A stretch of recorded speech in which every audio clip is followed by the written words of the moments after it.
In the kingdom of Shravas, there was a high minister whose wife originally had a harsh temper and an unkind heart.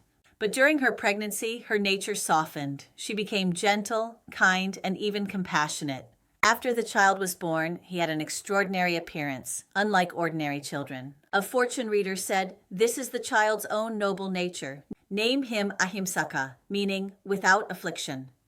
Ahimsaka grew up strong and heroic, one man equal to 1,000. He learned quickly, excelled in martial skills, and became the finest horseman in the entire kingdom. His father sent him to study under a renowned Brahmin teacher. Ahimsaka was diligent, intelligent, and soon surpassed all his classmates, earning the teacher's special admiration. The Brahmin's wife, however, became infatuated with the young, handsome, and gifted student.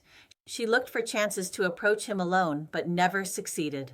One day, a donor invited the Brahmin and his students to receive 3 months of offerings. The Brahmin and his wife discussed who should stay home. The wife pretended to be serious and said, "The household needs someone capable. Better to leave Ahimsaka here." The Brahmin agreed and left Ahimsaka behind while taking the others. The moment the Brahmin left, his wife dressed herself in seductive clothing and attempted to entice Ahimsaka, openly expressing her desire to sleep with him.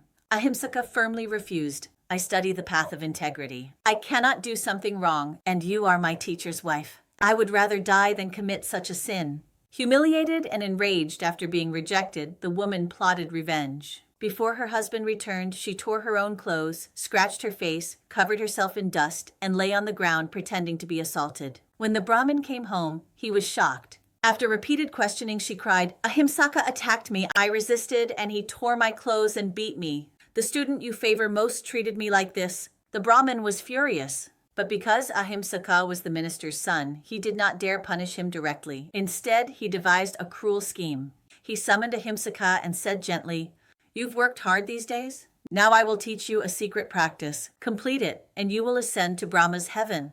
Ahimsaka asked, "What practice is that?" The Brahmin said, "Within 7 days, kill 1,000 people and cut off a finger from each. String them together like a garland. When you complete 1,000, Brahma will come to take you personally." Ahimsaka felt something was wrong, but seeing his hesitation, the Brahmin placed a knife upright on the ground and recited a dark incantation to confuse him. Under the spell, Ahimsaka lost clarity and grasped the knife, his mind no longer his own. He went out and began killing. People were terrified and fled at the sight of him, calling him Angulimala, the man who strings fingers into a garland.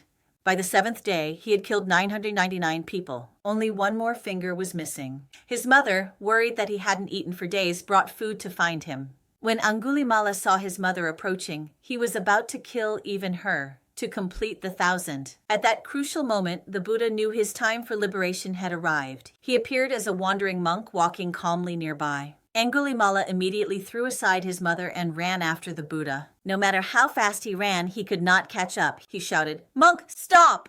The Buddha turned and said calmly, "I have already stopped. It is you who have not stopped." Confused, Angulimala asked, "Why do you say you have stopped and I have not?"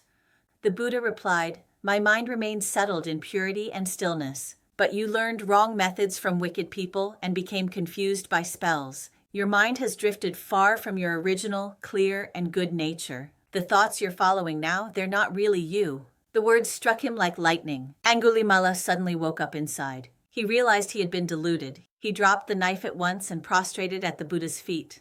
The Buddha then revealed his true form, radiant and majestic. Angulimala confessed with deep remorse. The Buddha expounded the Dharma to him, and he suddenly understood the truth clearly. He begged to become a monk, and the Buddha accepted him. Soon after, he eradicated all defilements and attained arhatship, his mind completely purified. This story tells us, when a person leaves their true heart, they become like someone who has lost their sanity. Thoughts run wild, actions spiral out of control, and life is dragged in a painful direction. It is not the outside world that destroys us. It is the moment our mind becomes confused and we no longer command our own thoughts. But no matter what mistakes we have made before, as long as we are willing to wake up, life can begin again at any moment.